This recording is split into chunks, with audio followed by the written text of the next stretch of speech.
Bago tayo magsisimula, inanyahan ko kayong lahat para sa isang panalangin via multimedia.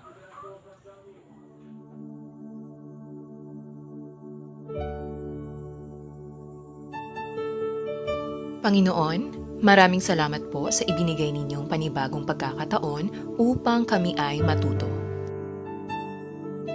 Salamat sa pagkakataong maipatuloy namin ang aming pag-aaral sa kabila ng mga pagbabagong dulot na kinakaharap naming pandemya. Gabayan ninyo kaming lahat na mag-aaral upang malinang ang aming isipan at maunawaan ng lubos ang anumang leksyon na itinuturo sa amin. Gabayan din naman ninyo ang aming mga guro na patuloy at walang sawang nagbibigay inspirasyon at gumagabay sa amin sa kabila ng kinakaharap naming pagsubok. Sa iyo ang kaluwalhatian at aming pagsamba, Panginoon naming Diyos, sa pangalan ng iyong anak, na aming tagapagligtas. Amen. Kamusta kayo? Kamusta ang buhay nating mga mag-aaral? Kung kayo ay mabuti, pakitype ang salitang mabuti at sa ating chat box, at kung hindi naman ay isulat ninyo ang salitang hindi at ilakip ang rason kung bakit kayo ay hindi okay sa araw na ito. Okay, ang tugon ng iba ay sila ay okay. Okay, sabi naman ni Rodi siya ay mabuti naman. Okay, mabuti naman kung ganon. Bago ako magsisimula, hayaan po ninyo akong ipakilala ang aking sarili. Ako nga po pala si Mrs. Wico, ang guro sa hapong ito. Okay, salamat.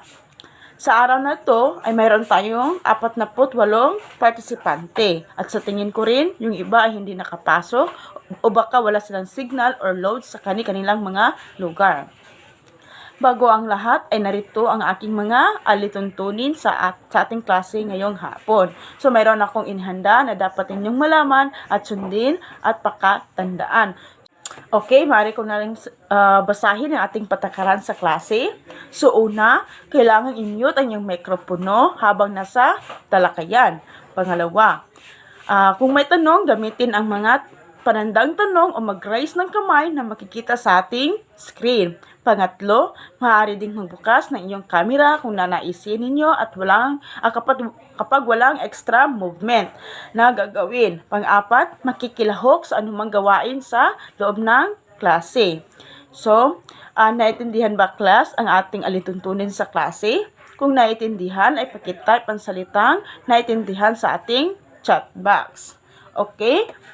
Maraming salamat sa iyong mga tugon na inyong naiintindihan ng ating alituntunin sa ating klase. Ngayon, class, magkaroon muna tayo ng balik-aral. So, gaano ba kahalaga ang pag-aralan ang mga lapit o dulog at estratehiya o mga pamamaraan sa pagtuturo ng wika?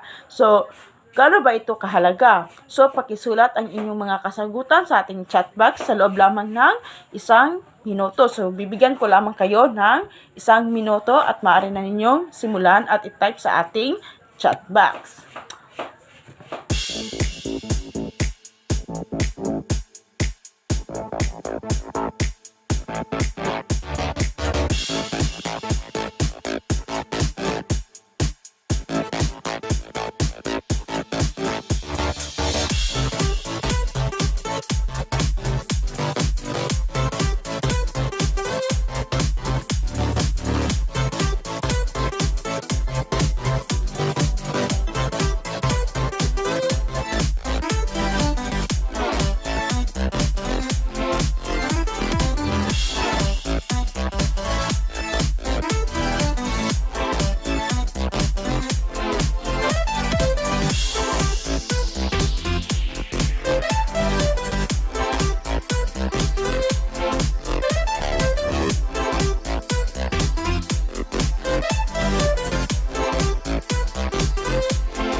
Okay, maraming salamat sa iyong mga kasagutan. Marahil ang lahat ay naintindihan na ang aking katanungan.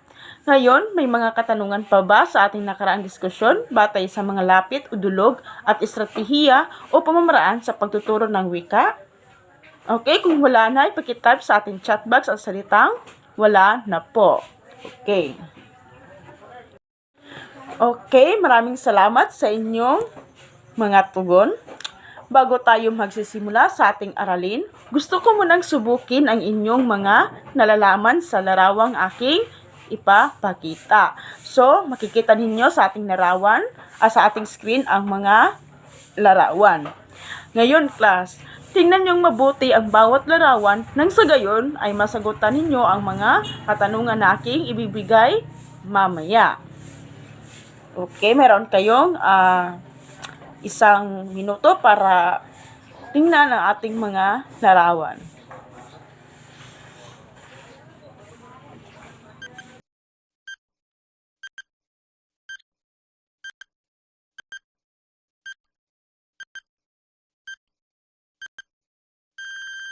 Okay, tapos na ang ating 1 minuto.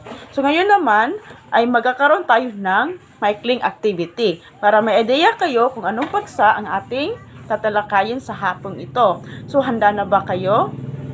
Kung kayo ay handa na, i-type sa ating chat box ang salitang handa at makapagsimula na tayo. Okay, maraming salamat sa iyong tugon at marahil ang lahat ay handa na sa ating gagawing activity. Ang gagawin ninyo ay inyong sasabihin kung ano ang nasa larawan at inyong i-type sa ating chat box. Nakuha ba, class? Kung nakuha ninyo ay pakitype sa ating chat box ang salitang nakuha. Okay, sabi ni Rudy, nakuha na daw. Sabi ni Mary Joy, nakuha na rin. Okay, maraming salamat sa inyong mga tugon. So, bawat larawan na aking ipapakita ay mayroon lamang kayong 10 segundo para inyong sagutin ang bawat larawan. Okay? Papakita ko na rin ang magsisimula tayo sa unang larawan.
Magaling! Napakahusay naman ng aking mga mag-aral.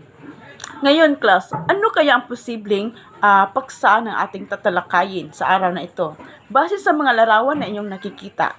Okay, maaari niyong i-type sa ating chat box kung ano ang nasa isip ninyo. Okay, sabi ni Rodi, buwang hugis suklay. Okay, maaari. Okay, gayon din ang sagot ni Amor Mia. Okay, mayroon kayong pare-parehong mga sagot. Okay, class, ang paksa natin sa hapong ito ay patungkol sa isang alamat na pinamagatang ang buwang hugis suklay na isinalin sa Filipino ni Dr. Romulo N. Peralta. Ngayon, may tanong ako, class, bakit kaya? Ano ang naging dahilan kung bakit ito ay tinatawag na buwang hugis suklay? Okay, kung may ideya kayo ay pakitype po sa ating chat box at alamin ang inyong mga kasagutan. Alamin natin ang inyong mga kasagutan. Okay? Okay? Okay, maraming salamat po sa iyong tugon at alamin natin kung tama ba ang inyong naging pahayag mamaya. Pero bago po iyon ay narito ang ating mga layunin para po sa ating klase sa hapong ito. So, layuning naunawaan ng alamat na ang buwang hugis suklay nakilala ang mga tauhan sa alamat ng buwang hugis suklay, nasasagot ang mga tanong tungkol sa alamat ng buwang hugis suklay at nakapagbibigay ng reaksyon o aral mula sa alamat na binasa.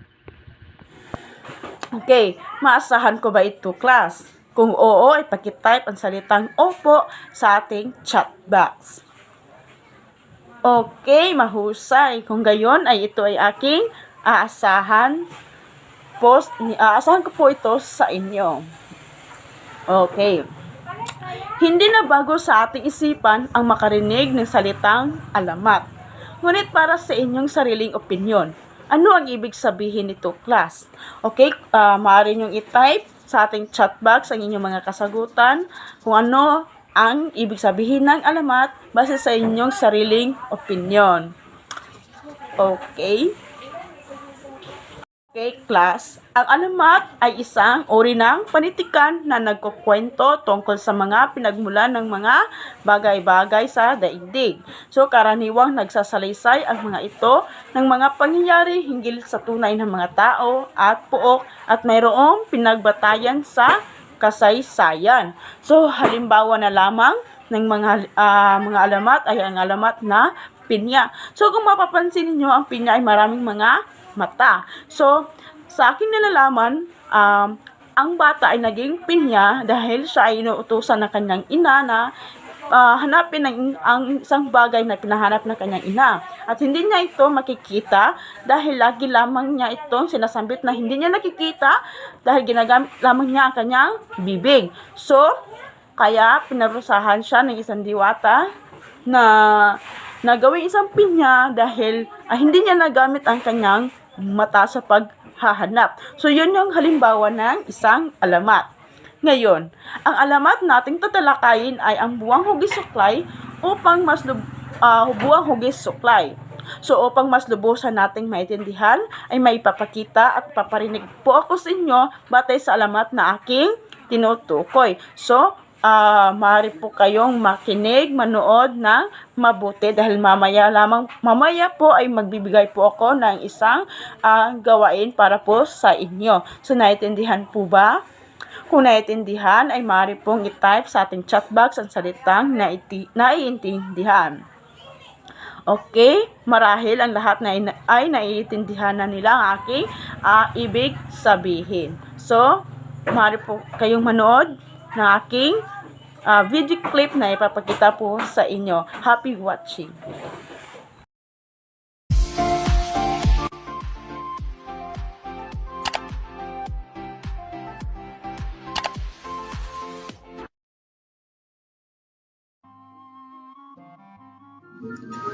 Ang buwang hugis suklay. Isang akda mula sa bansang Laos. Na isinalin ni Romulo N. Peralta.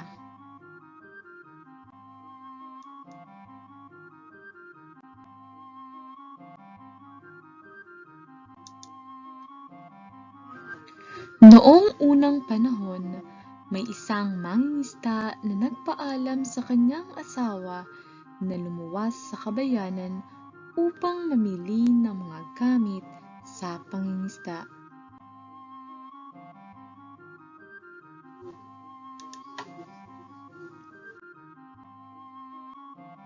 Nagpabili ang kanyang asawa ng candy para sa kanyang anak na lalaki at isang suklay na hugis buwan.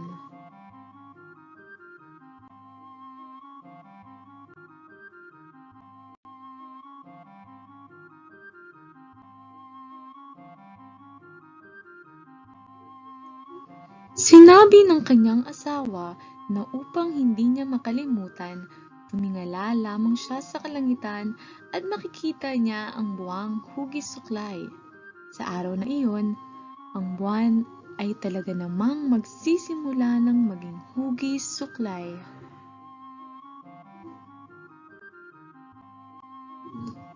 Nagsimulang humayo ang mangingisda at matapos ang maraming araw at gabi ng paglalakbay, narating niya ang kabayanan.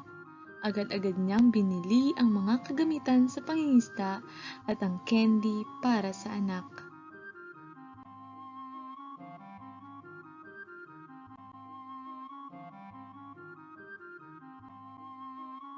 Ngunit sa kasamaang palad, nakalimutan niya ang ipinagpili ng asawa na dapat bilhin. Naghalughog siya sa buong tindahan upang maalala lamang niya ang ipinabili ng asawa. Napansin ito ng tagapangalaga ng tindahan. "Maaari ko po ba kayong tulungan?" tanong ng tagapangalaga sa mangingisda.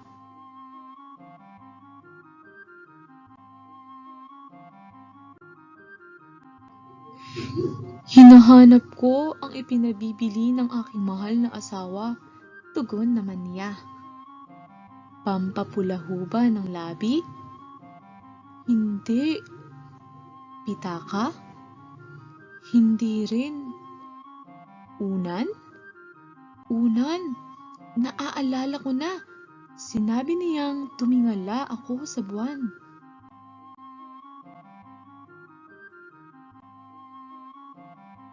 Masayang tugon ng mangingisda. Tumingala ang tagapangalaga at nakita ang bilog na buwan na siya ring nakita ng mangingisda sa kanyang pagdating sa kabayanan mula sa mahabang paglalakbay. "Alam ko na, makikipagpustahan ako sa iyo. Ito ang gusto ng asawa mong bilhin mo para sa kanya," panghahamon ng tagabantay ng tindahan. Agad-agad na inilagay ng tagabantay ang bilog na bagay sa isang supot. Binayaran ito ng mangingisda at lumisan.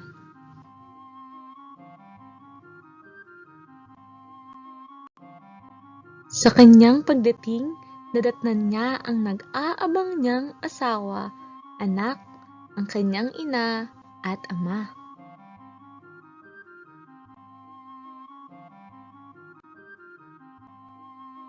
"Kumuha ka ng candy," ang sabi niya sa kanyang anak. "Tatandaan mo ba kung anong ipinabili ko sa iyo?" ang tanong ng kanyang asawa.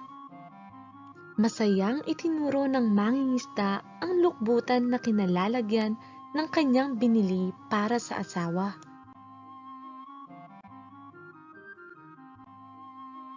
"Wala naman dito ang suklay na hugis buwan," pasigaw na sabi ng asawa. Lumapit ang mangingisda sa kinalalagyan ng lukbutan, dinukot ang supot at inabot sa asawa.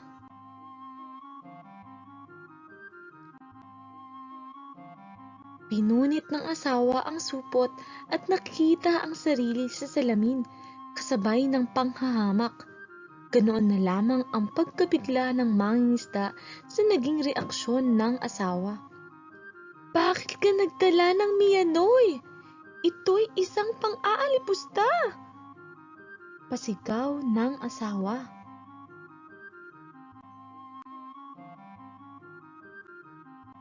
Hinablot ng ina ng lalaki ang salamin at nagwika. "Nakakadiri ka nga! Nagdala ka ng miyanoy na napakatanda na at nangungulubot pa. Paano mo ito nagagawa?" Tumayo ang kanyang anak na nooy nakaupo malapit sa kanyang lola at hinablot ang salamin. "Lolo, tingnan ninyo. Kinuha niya ang aking candy at kinakain pa," pagalit na sabi ng bata. "Tingnan ko nga ang masamang taong ito." Hinablot ng lolo ang salamin mula sa bata. "Iniismiran pa ako ng kontrabidang ito. Sasaksakin ko nga ng aking patalim." Inilapag sa sahig ng lolo ang salamin at inundayan ng saksak. "Sasaksakin din niya ako!" sigaw ng lolo. Nang makita ito ng lolo, siya'y galit na sinaksak ang salamin at tuluyang nabasag. "Ngayon ay hindi ka na makagagambala pa sa kahit sino," ang sabi ng lolo.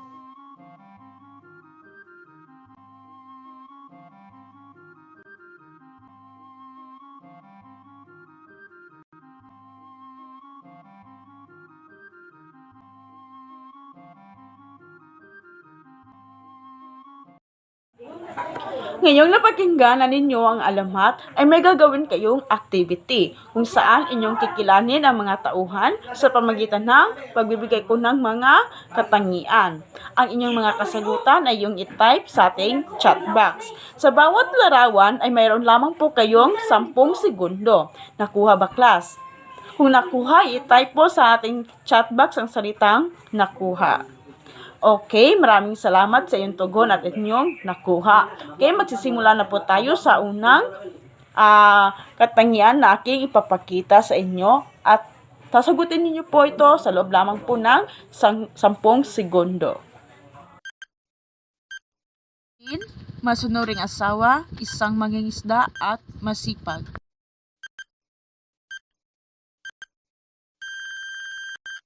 Siya ay isang mangingisda sa alamat.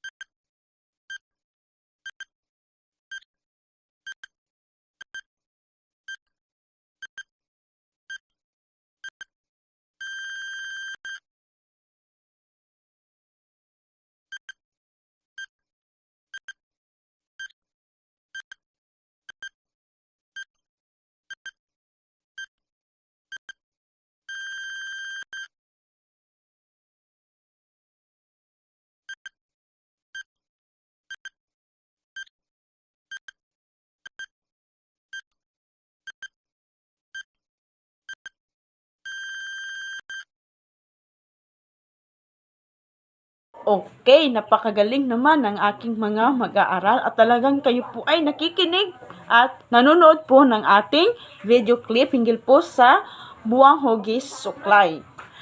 Ngayon, ay magkakaroon tayo ng pangkatang gawain. So, ang unang grupo ay lahat ng lalaki. Sila ay Joseph, Rowdy, John Michael at Ronnie. Sa babae, sila Amor, Florimel, Michelle at Mary Joy.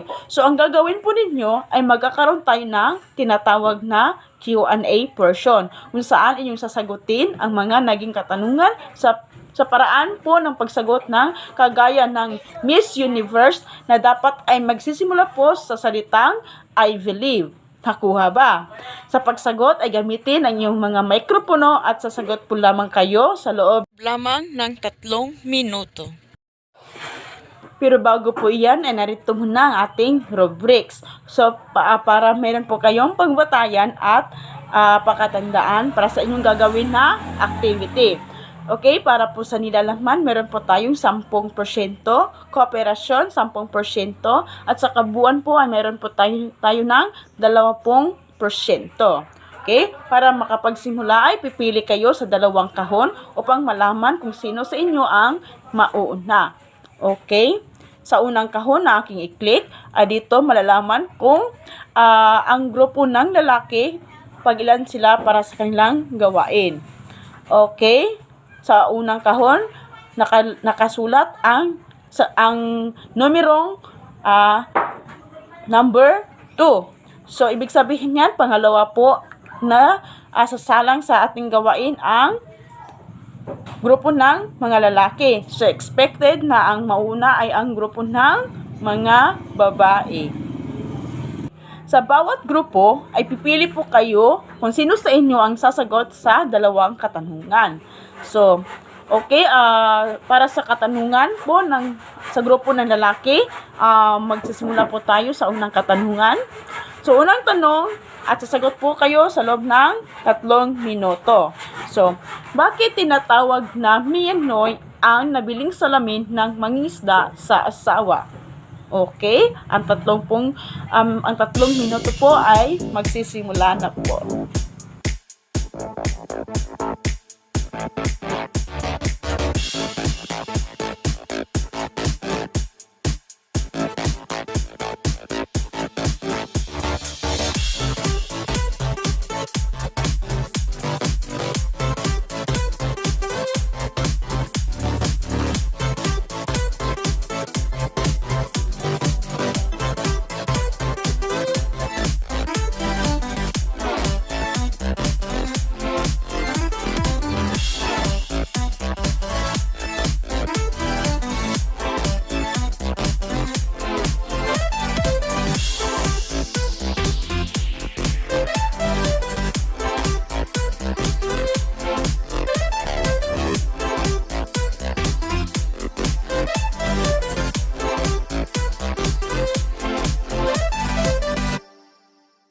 Okay, maraming salamat po sa iyong kasagutan. Para naman po sa pangalawang katanungan, kung ikaw ay bibigyan ng pagkakataon na ikaw nasa kwento, ano ang iyong gagawin upang hindi mo ito makalimutan ang tugon ng iyong asawa? Okay, ang 3 minuto po ay magsisimula na.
Okay, maraming salamat po sa inyong mga kasagutan. Ngayon naman, pupunta naman tayo sa grupo ng mga babae. At gayon din po ang inyong gagawin katulad ng naunang grupo. Okay, maraming salamat po sa inyong mga kasagutan. So ngayon naman, dadako tayo sa grupo ng mga babae. So gayon din ang paraan ng iyong pagsagot katulad ng naunang grupo. So unang katanungan po sa inyo ay, bakit tinatawag na buwang hugis suklay? Okay, ang inyong 3 minuto po ay magsisimulan na.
Okay, maraming salamat po sa inyong mga sagot. So, sa pangalawang katanungan naman po para sa inyo ay, sino-sino ang tauhang nabanggit sa alamat? Okay, ang 3 minuto po ay magsisimula na.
So, ating na napakinggan ang inyong mga kasagutan.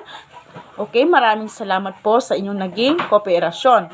So, bago po tayo dadako sa ating gagawin, ay magbibigay muna ako ng puntos sa bawat grupo.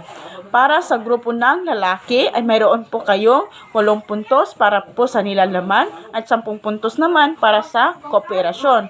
So, kayo ay nakakuha ng 18 puntos. Para naman sa grupo ng mga babae, ay nakakuha po kayo ng 8 puntos para sa nilalaman at 10 puntos naman para sa kooperasyon. At pareho kayong nakakuha ng 18 puntos. Kaya kayo ay parehong wagi sa ating activity. So, ating palakpakan ang ating mga sarili virtually.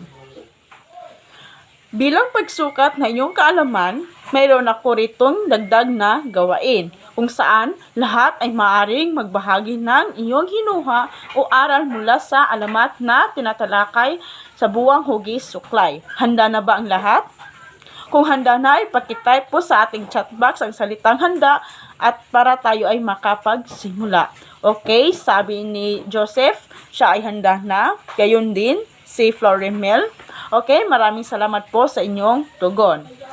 Para po sa inyo, ano ang malaking aral na inyong natutuhan mula sa alamat? Mayroon lamang kayong 2 minuto para ipahayag sa ating chat box. Okay, magsisimula na ang 2 minuto.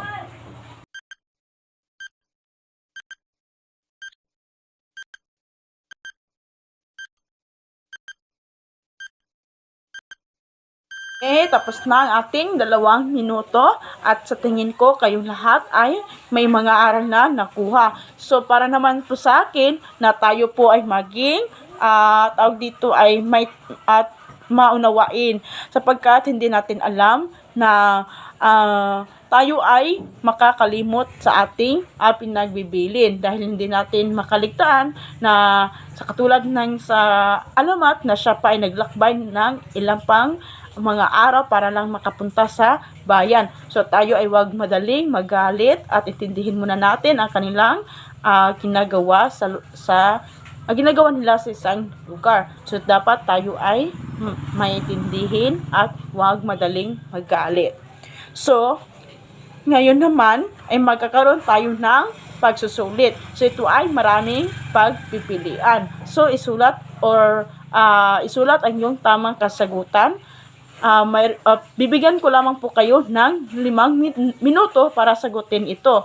Ito ay sa paraan ng ating Google Form. So, ito ay aking ibibigay sa ating group chat mamaya. So, kung kayo ay handa na, ipakitype po sa ating chat box ang salitang handang-handa.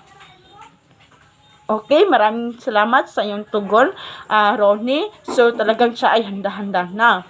Ngayon din, si Rodi, Marmia, si Michelle, at si Florimel at Mary Joy. Okay, maraming salamat po sa inyong mga kasagutan. So, maaari nyo lang simulan ang inyong maraming pagpipili or yung pagsusulit. So, makikita ninyo sa ating GC ang inyong link at gayon din sa ating screen. Okay. Kayo po ay magsisimula na.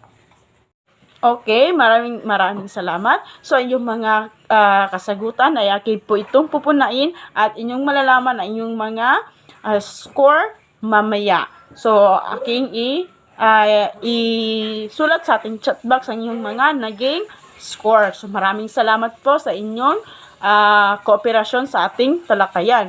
Pero bago po ang lahat, ay mayroon po akong inihanda na isang takdang aralin. So, inyong gagawin ay maghanap kayo ng babasahing alamat at pumili ng isa.